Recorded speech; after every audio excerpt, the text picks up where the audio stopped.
They've lost it a bit right now, and his teammates, or excuse me, the team has already criticized him. Some people privately have criticized him about the way that they game plan and the way that they make adjustments. So I think the move right now is to involve the players in the game planning process. Allow each team, or excuse me, each unit on the team, linebackers, receivers, quarterbacks, linemen, allow them each to elect one representative to come in on Monday morning when they start putting together the game plan and participate. And I don't mean to do this as some sort of show to try to prove to them how hard your job is. I believe that it will actually help. Because what's more important than having a good game plan is having your players believe in the game plan. You know, a good way to have them believe in it is to have them help construct it. They have been playing football their entire lives. They are smart. They know what works. They know their bodies. They know their abilities. I do believe that if you allow somebody from each position group to come in and help build the game plan, they will believe in it more. It will probably be better, and they will execute it better. So I think that's the move. You walk into the team meeting and you show them, I have a Super Bowl ring. I have a ton of money. I am not here for money or necessarily to improve my legacy. I'm here for pride. If you guys have pride, this is our moment to show how good we are. I know I need help. You know you need help, so we're going to help each other. I need you guys to come in and help me figure out the best way to set up to win the Eagles. We do that this week, and then we build from there. I think that's the move. They mush it all together, and the players start to become coaches more, and the coaches start to get closer to the players, and they try to build something from there because they're not getting any signings. Like Dak Prescott's ankle isn't gonna heal. They're not gonna sign any difference-making players. They need to figure out with the people that they have in the room and the brains that they have in the room and use all the assets they have to build a game plan that they can believe in and they can execute and try to win this division.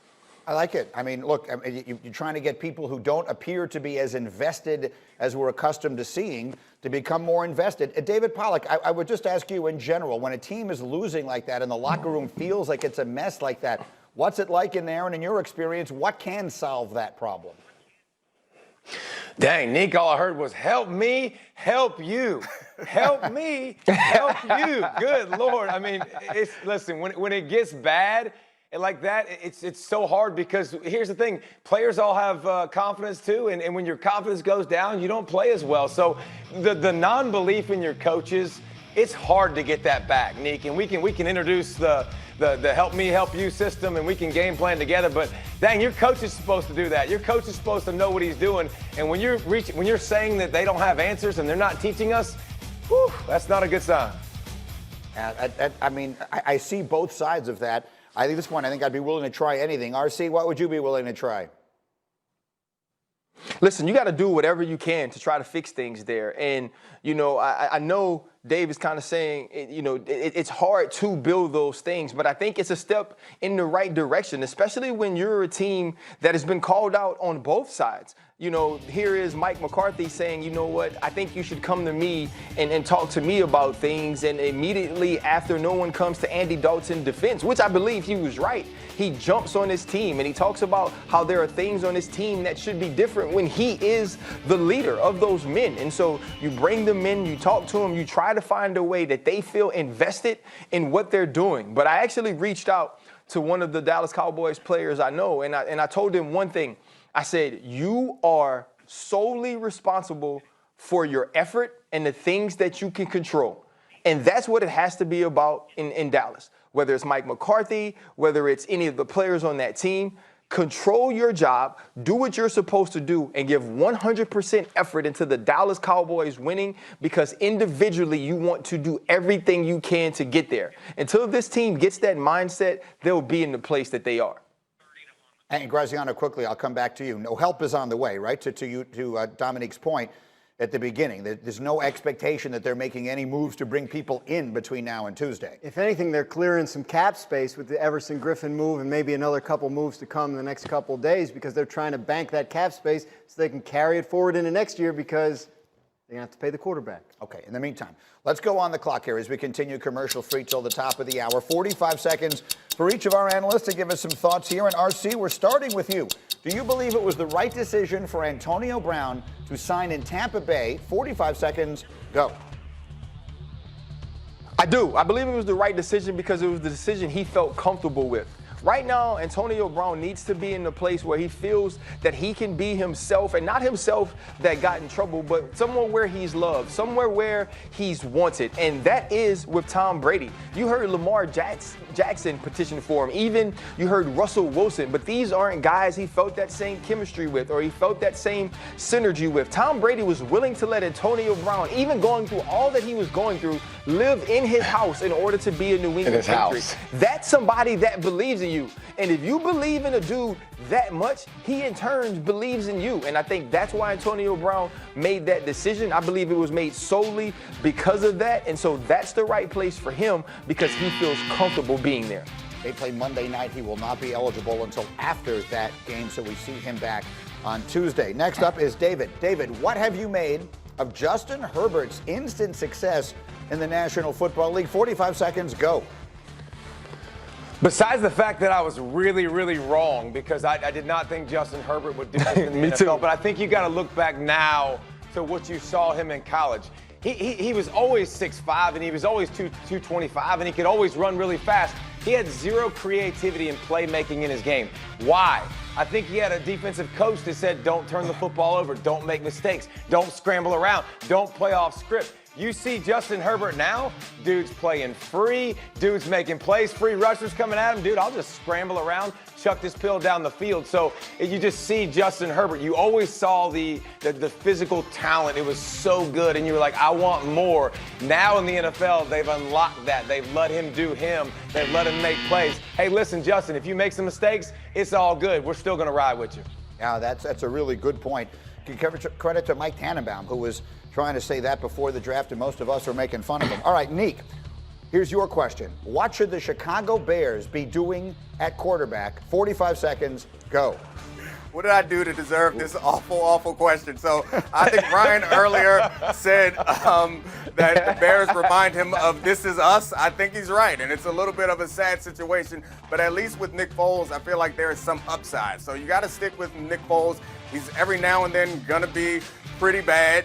Sometimes he's going to be spectacular and win you games that you're not supposed to win and put you in situations you're not supposed to be in. But I'm not sure that the quarterback matters in this equation nearly as much as that defense matters. They're going to have to win by playing great defense under Chuck Pagano and hope that Nick Foles doesn't give the game away and can make a few plays at the end. But I think they're done with Mitchell Trubisky. Like, he got the full season last year and he didn't do much with it. He got some of this season and he wasn't able to succeed in that way. I think now it's Foles. You ride him until the wheels fall off. And them wheels gonna fall off. By the way, I will just mention this, apropos of, I suppose, everything. Justin Hartley, who was the star of This Is Us, is a huge sports fan. He is a crazy Bears fan, and he watches the show. Yes. So believe me, this will get to the This Is Us folks. We'll see what their reaction is coming back in our direction. Meantime, the Vikings and the Packers are going to go head-to-head this weekend as one of several rivalry games in the NFL. The Vikings and Packers, the Packers have won all 8 of their division games under Matt LaFleur. He's the 4th coach in Super Bowl era to start his career 8-0 in division games. Another rivalry game, Dallas and Philly. And look, as bad as these teams look, this is a huge game. If Dallas wins, they become the division leaders in the NFC East. And then there's this clash of titans, if you will, the first game between Ben Roethlisberger and Lamar Jackson as starting quarterbacks, featuring the highest combined winning percentage in the history of this series between the Steelers and the Ravens. So this should be a lot of fun to watch. And we have 2 people who know this rivalry awfully well, Ryan Clark and Domonique Foxworth. RC, is it different? Is this week, if you're a Pittsburgh Steeler, is this week different than any other week on your schedule? This week is absolutely different, and anybody that tells you it's not, they're liars. But here's what happened. Somewhere in between the time where me and Dom played and now, we let offensive skill come in between what was the greatest rivalry in sports. We started to think, we got to throw it around. We paid Joe Flacco $100 million, and look at Big Ben and the Killer Bees. They have Antonio Brown, Le'Veon Bell. That's not what this game was built on. Like, this game, sometimes you thought it could be 7-6 and maybe the greatest game in the world because it was about physicality and which team didn't turn the football over. No! Guess what? No! Back to that. Now it's about physicality. Now, hey, that's what it's about. That's what it's about. And so now we get to see that again. And that's what makes this exciting. The thing that makes rivalries in the league is carryover and both teams being extremely good.